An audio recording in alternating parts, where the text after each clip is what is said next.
Salut à tous les amis, j'espère que vous allez bien. Aujourd'hui on se retrouve pour une nouvelle vidéo.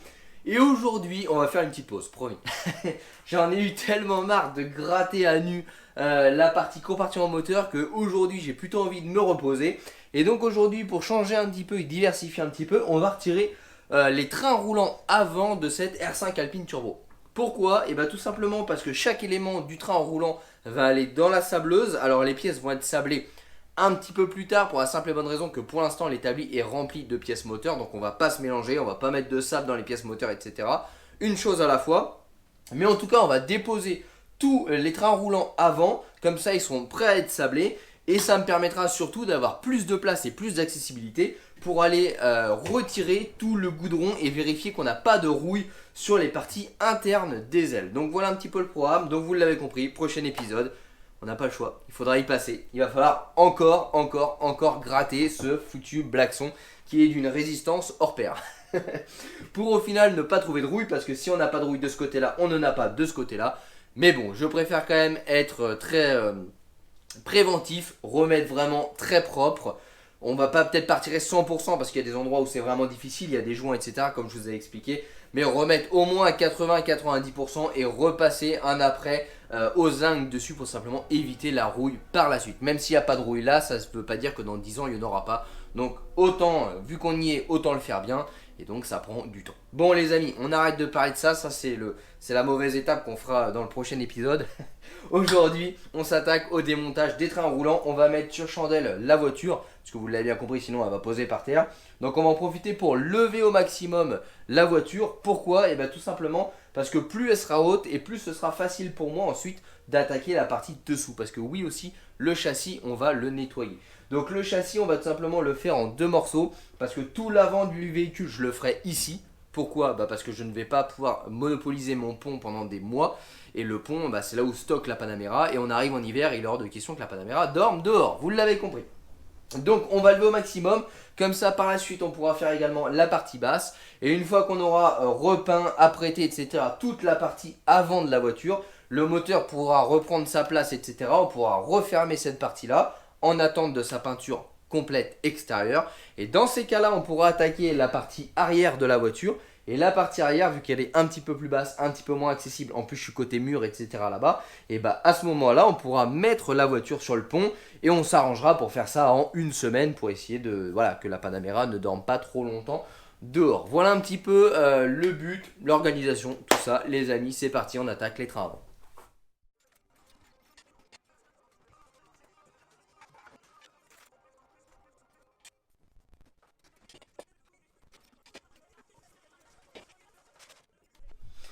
Bon et bien les amis, on se retrouve sur le train avant. Donc là maintenant que la voiture est sécurisée sur des chandelles, pour les pros de la chandelle, vous savez ce que je veux dire.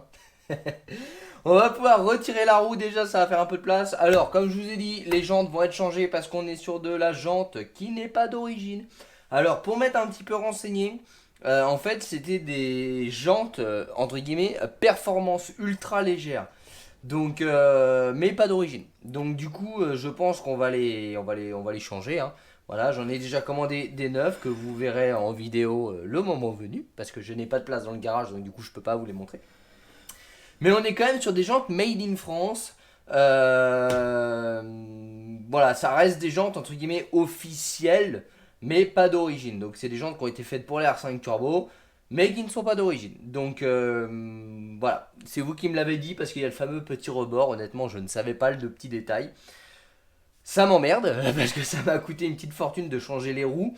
Mais en même temps, ça va pas dans l'esprit qu'on veut faire. J'avais dit que je voulais qu'elles soient un maximum d'origine visuellement.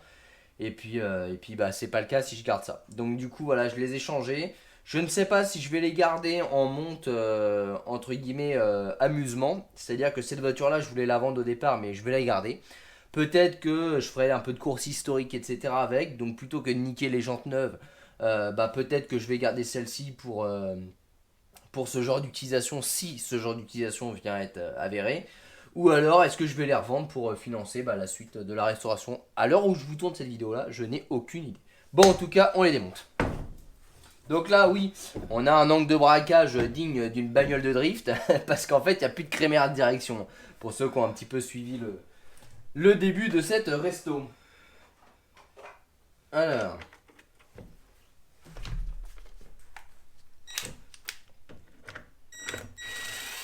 Voilà. Donc là, j'avais remonté les roues qui avaient été démontées avec les rotules, hein, si vous vous souvenez.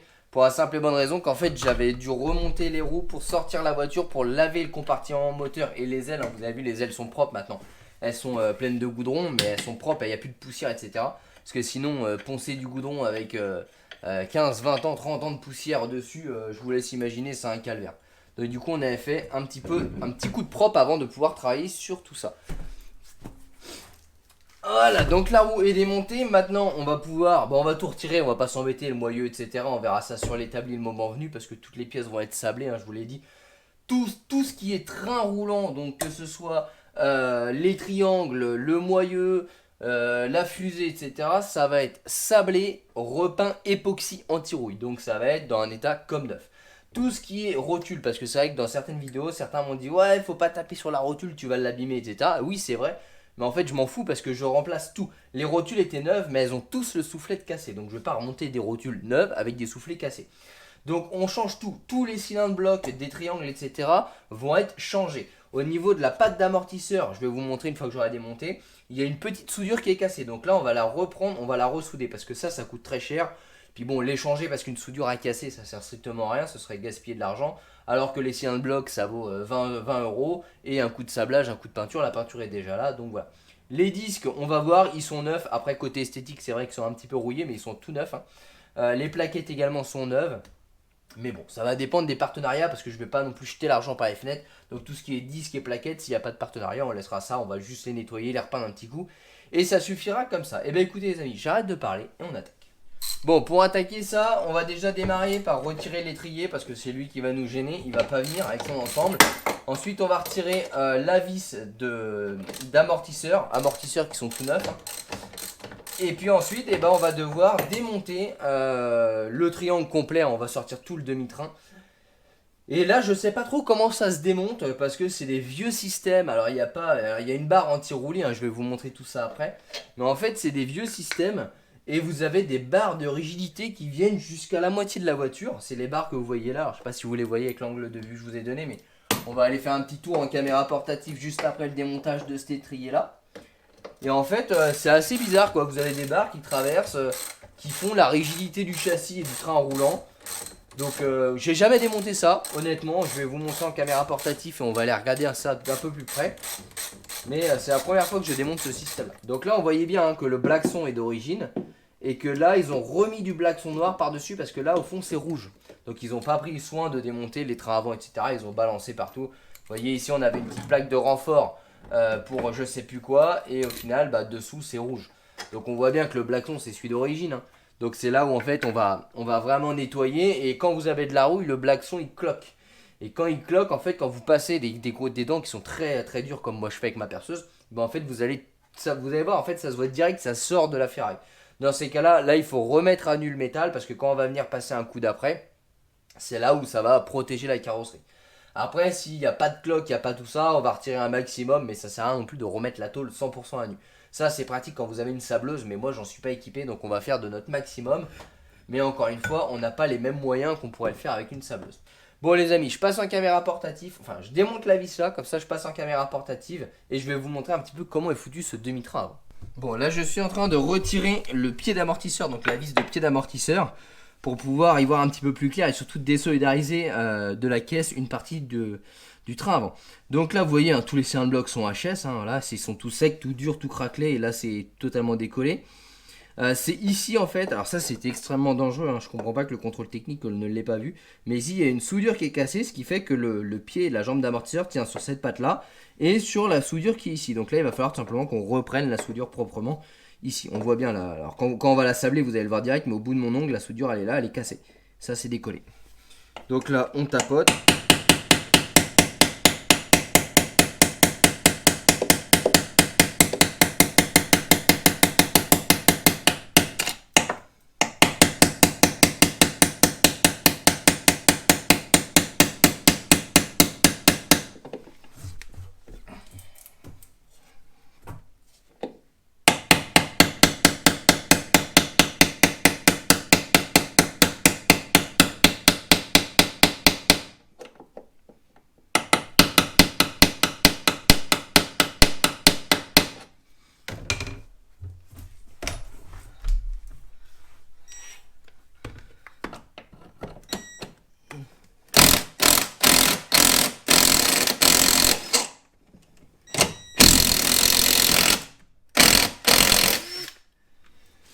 Voilà. Donc là vous avez la barre stable qui vient pousser le demi-train ainsi que la barre de renfort ici. C'est pour ça qu'on a la vis qui se met comme ça. Donc là je vais tout simplement prendre un cric manuel pour lever ici et retirer ma petite vis. Bon cric manuel, un bon cric Renault. Celui-là c'est le cric de ma première voiture Renault, une Renault Clio 2 La Poste d'une puissance phénoménale de 55 chevaux. Donc vous voyez, j'en ai toujours gardé un petit souvenir. Mais ça dépanne bien, les petits crics comme ça, ils descendent vachement bas. Et je trouve que pour ce genre de choses, et ben c'est pratique. Voilà. Et après on peut retirer la vis tranquillement. Voilà la petite astuce. Alors il y a sûrement d'autres astuces, hein, mais c'est les petites astuces que moi j'utilise comme ça. Donc bah, on va laisser le cric comme ça va permettre de supprimer la contrainte qu'on a sur les barres de torsion. Là on va pas s'embêter à démonter les rotules etc. Ça va être bien plus facile de démonter tout l'ensemble et de démonter ça séparément. Même si vous l'avez vu, on l'avait déjà fait sur la partie pour sortir les cardans. J'avais déjà retiré cette tête là pour pouvoir tordre entre guillemets, tordre, c'est pas tordre, mais libérer le moyeu pour sortir le cardan. Donc là on va pas s'embêter, ça c'est déjà désolidarisé etc. On va juste démonter donc les barres ici qui font la rigidité mais en plus qui viennent fixer le triangle inférieur et le triangle supérieur, et bah il y a une vis ici. Portatif. Alors vous avez vu hein, les bas de caisse sont pas choucroutés parce que ma lumière reste aimantée dessus. Non c'était juste comme ça par hasard. Donc là comme je vous disais on a une barre ici donc qui vient qui traverse le triangle inférieur qui vient être boulonnée sur le châssis ici. Et cette barre là si je vous montre où est-ce qu'elle va, vous voyez elle vient là, elle est guidée ici, elle va là, elle va là, elle va là et elle va jusqu'au milieu de la voiture ici. Et là on a un renfort dans le châssis. Donc ça c'est des barres je suppose de rigidité de caisse, enfin de rigidité de train avant. Mais ça c'est plus du tout utilisé hein. Maintenant vous avez juste la barre anti-roulis que vous avez là. Et c'est tout. Là ici c'est la tige pour le levier de vitesse. Bon vous avez vu c'est bien gras hein. Il y avait quand même pas mal de fuites sur ce moteur là. Et ça en a badigeonné partout. Je pense c'est ce qui a aussi protégé un petit peu la voiture. Donc là-bas on retrouve à l'autre bout la barre pour l'autre côté. La ligne d'échappement, voilà, je l'ai démontée, elle va être changée parce qu'elle est cassée. Et la partie là-bas, c'est pas d'origine, donc ça va dégager également. On va redresser après par la suite hein, le bas de caisse qui est un petit peu abîmé, etc. Mais là, il est vraiment en bon état. C'est pas de la choucroute qu'il y a dessus, un petit peu de peinture qui s'écaille parce que voilà, ils ont mis peinture sur peinture, il y a eu un petit peu de réaction. Mais ça va être repris. Bon, vous voyez là aussi, hein, on voit bien que le blackson, il est d'origine, il est rosé. Donc là, il va falloir vraiment qu'on regarde s'il n'y a pas de rouille dessous. Bon, c'est pas le sujet de cette vidéo là. Donc là, on va désolidariser la barre ici. Après, on va désolidariser la barre ici. Je pense qu'elle doit s'extraire soit en poussant comme ça, soit en poussant comme ça. Là, ça va être la petite surprise. Comme je vous dis, c'est la première fois que je fais. Ici, on a un axe qui vient ici. Donc ça, assez facile à dévisser. Mais comment se retire cet axe? Très bonne question. Donc là, on va passer de l'autre côté. On retrouve la vis ici. Et la vis ici. Donc je pense qu'il faut dévisser les deux côtés, hein, ça voilà, il faut pas sortir de Saint-Cyr, mais l'axe doit sortir comme ça, par là. J'en déduis que, hein, encore une fois, je l'ai jamais fait. Mais ça voudrait dire que pour changer les triangles, imaginez-vous que là il y a quand même le moteur, le turbo, la boîte air, etc. Ça voudrait dire que pour changer le triangle, en gros, il faut le démonter la moitié du moteur. Enfin, ça paraît juste dingue. Voilà, c'est pour ça que je vous dis, en fait, je découvre le démontage de ces trains roulants là, parce que c'est extrêmement très mal conçu pour le remplacement des pièces. Imaginez que vous tapez un trottoir, vous cassez ça, imaginez l'accès un petit peu là-dessus. Là, si vous revenez en arrière sur les précédents épisodes, ici vous aviez vraiment absolument pas accès. C'était totalement comblé par la partie mécanique. Mais bon, c'était de la mécanique à l'ancienne. Voilà. Bon bah écoutez les amis, c'est parti, hein, on va tout déboulonner et on verra dans quel sens ça sort. Go!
Bon et bien maintenant on va s'attaquer au démontage de la barre stabilisatrice, donc qui se trouve ici et pareil de l'autre côté ici, ce qui va nous permettre ensuite de pouvoir libérer cette foutue barre, vous voyez, qui passe au-dessus, et tout le train avant devrait venir avec. Il nous restera aussi, une fois qu'on aura démonté la barre, à démonter les deux amortisseurs de chacun des côtés, tant qu'à être dans les amortisseurs autant faire les deux, et après tout devrait sortir d'un seul tenant, je l'espère. Donc là c'est parti. Bon, je sais pas si vous voyez bien la caméra, mais les cylindres blocs c'est pareil, là il faut qu'on les change. Ils sont totalement HS.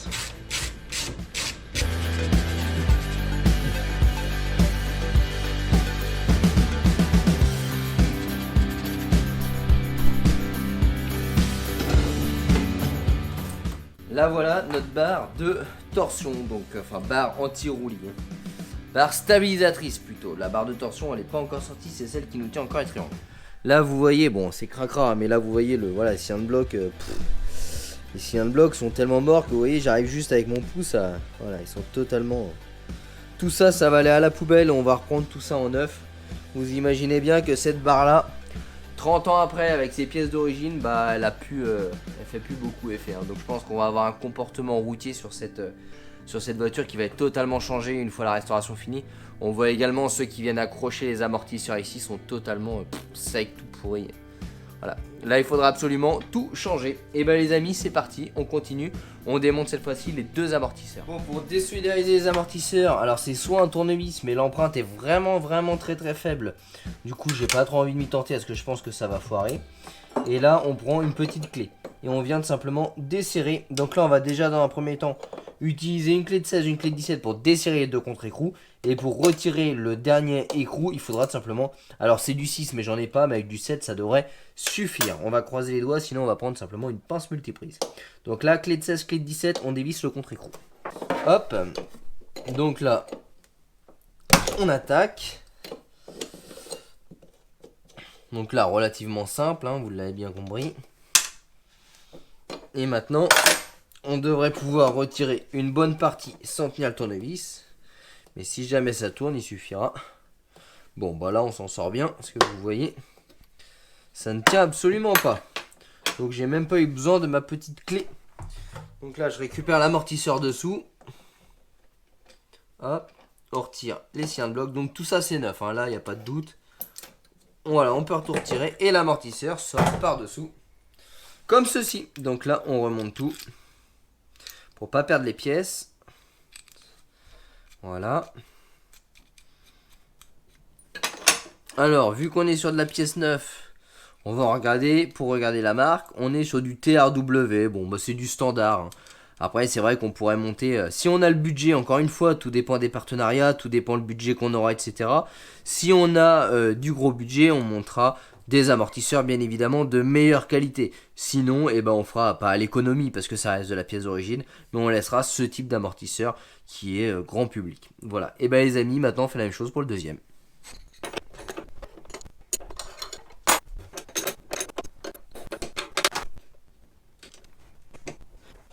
Bon et bien voilà les amis, maintenant qu'on a retiré l'amortisseur etc, on devrait pouvoir déboîter la partie haute du triangle et ensuite tout reculer vers l'arrière pour sortir l'axe ici et ensuite tout remonter. Allez c'est parti, on essaye. Alors, vu que ça a été repeint, blacksonné etc, forcément il n'y a pas beaucoup de place pour sortir un petit peu le triangle inférieur qui je pense va nous embêter. Enfin supérieur, autant pour moi. Voilà. Là vous voyez bien l'inférieur qui s'est déboîté. Donc là il faut aller retirer. Voilà, tout est venu d'un coup. Et là maintenant on a le complet. Donc après on ira changer tous les cylindres blocs, sabler ça, repeindre et tout remonter. Et là vous voyez bien, alors je sais pas si vous voyez, je vais essayer de... Voilà, vous mettre comme ça. Là, vous voyez les traces rouges de l'ancienne carrosserie. Parce qu'ils ont tout repeint, posé dessus. Également ici. Et ben écoutez les amis, il nous reste le même boulot à faire de l'autre côté. Et c'est une vraie galère ces trains roulants là sur les vieilles voitures. Hein.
Oui mais les amis, ça y est, c'est terminé pour ce petit épisode sur le démontage des trains roulants de cette R5 Alpine Turbo. Donc la prochaine étape pour ces trains roulants là, ça va être tout simplement être le démontage complet, donc pièce par pièce, donc les rotules, les triangles, etc. Ensuite ça va passer dans la sableuse, remis à neuf c'est plus français, peinture époxy, et après ce sera tout simplement en attente de remontage. Mais avant le sablage, le problème c'est qu'il faut que je termine le remontage du moteur qui est sur l'établi. Par contre, ça va me permettre de pouvoir accéder bien plus facilement à cette partie-là pour pouvoir la décaper. Et ça, les amis, c'est le prochain épisode.